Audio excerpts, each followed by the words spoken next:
श्री साईराम मु श्री कृष्ण शतपथी। प्रिय दर्शक बंधु मो चैनल को आपण मन स्वागत जनाऊँगी। प्रिय दर्शक बंधु आज जाना साप्ताहिक राशिफल 12 मे 2025 रु 18 मे 2025 वर्षर साप्ताहिक राशिफल। यही राशिगुड़िक हेबे मालामाल ग्रह गति जोगु साप्ताहिक राशिफल आकलन कराଯାଏ। यही ग्रह मानकर गतिविधि जोगु आसंत सप्ताह किछि राशि पाई अत्यंत शुभ होबाकु जाउथिया बेले अन्य राशिगुड़िक सावधान हेबा आवश्यक। मेष राशि ए सप्ताह मेष राशि व्यक्ति चाकरी और वाणिज्य क्षेत्र सफलता मिलिबो। ए सप्ताह तुम क्यारियर बहुत भल रहिबो। समाज रे प्रशंसा पाइबे। आयर परिमाण बढ़िबो। प्रेम संपर्क रे आपनकर बहुत भल समय। शिक्षा क्षेत्र सफलता पाइबे। पुरातन रोगरु मुक्ति मिलिबो। वृष राशि ए सप्ताह वृष राशि व्यक्ति मानकर व्यवसाय बहुत भल हेबो। व्यय अपेक्षा आयर परिमाण बढ़िबो। चाकरी क्षेत्र उच्च प्रशंसा मिलिबो। पिता और मातांकर दृढ़ समर्थन मिलिबो। आपनको समाज प्रशंसा मिलिबो। आपनक भ्रमण जोग रही और आपनक स्वास्थ्य भल रहिबो। मिथुन राशि ए सप्ताह मिथुन राशि व्यक्ति मानकर स्वास्थ्य बहुत भल रहिबो। व्यवसाय बहुत भल समय। कोर्ट कचेरी विजय लाभ करिवे। चाकरी क्षेत्र भल समय रहिबो। आयर परिमाण वृद्धि घटिबो।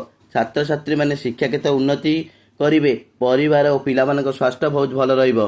कर्कट राशि ए सप्ताह कर्कट राशि व्यक्ति मानकर भाग्य बहुत भल अच्छी। मान सम्मान और प्रतिष्ठा पाइबे। स्वास्थ्य बहुत भल रहिबो। व्यवसाय बहुत भल लाभ हबो। व्यय अपेक्षा आय अधिक हबो। चाकरी क्षेत्र प्रमोशन और प्रशंसा पाइबे। घरे सुख समृद्धि मिलिबो। प्रेम संपर्क सुदृढ़ रहिबो। आपनक शरीर उत्तम रहिबो। सिंह राशि ए सप्ताह सिंह राशि व्यक्ति मानकर व्यवसाय बहुत भल हेबो। तुमर खर्च अधिक हेबो। आयर परिमाण बढ़िबो। छात्र छात्री माने सेमानक अध्ययन पूर्ण ध्यान देबे।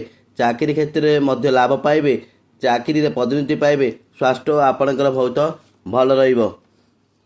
कन्या राशि ए सप्ताह कन्या राशि व्यक्ति मानकर सेमानकर व्यवसाय वाणिज्य लाभवान हेबे। प्रेम संपर्क पई ए सप्ताह बहुत भल समय। पारिवारिक जीवन सुख और शांति रहिबो। तुमे तुमर साथी सहित खुशी मुहूर्त बिताइबे। जदि आपण टंका धार देइथिबे तेबे टंका फेरस्त मिलिबो। शिक्षा क्षेत्र उन्नति करिवे और आपन स्वास्थ्य ठीक रहिबो।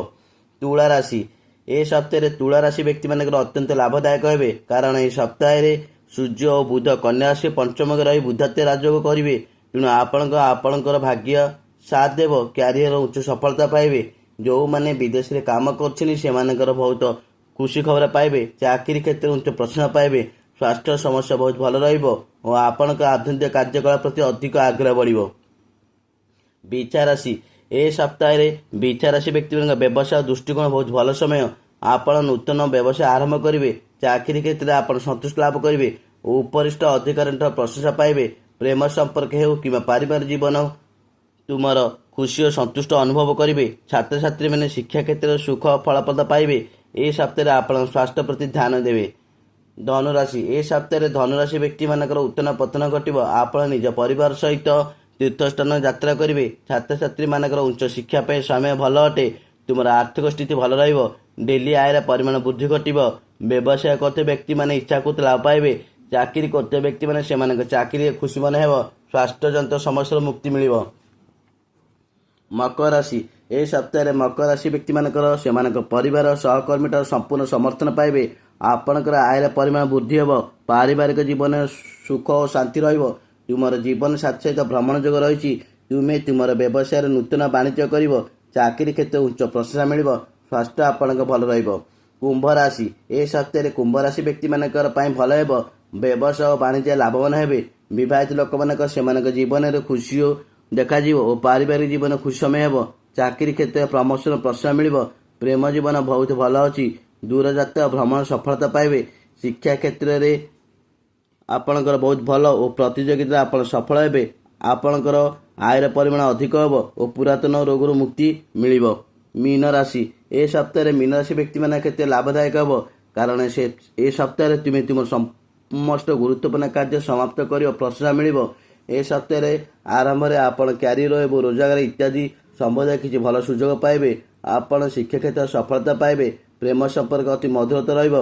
उच्च पदाधिकारी समर्थन पाइबे। आय परिमाण वृद्धि हेबो और मीन राशि व्यक्ति स्वास्थ्य बहुत भल रहिबो। जय जगन्नाथ। प्रिय दर्शक बंधु जदि मो भिडियोटी आपण मानक भल लगुଥାଏ तेबे भिडियो रे लाइक देबे कमेंट करेंगे और वीडियो को शेयर करदे आउ चैनल को सब्सक्राइब करने को भूलिए नहीं। जय जगन्नाथ।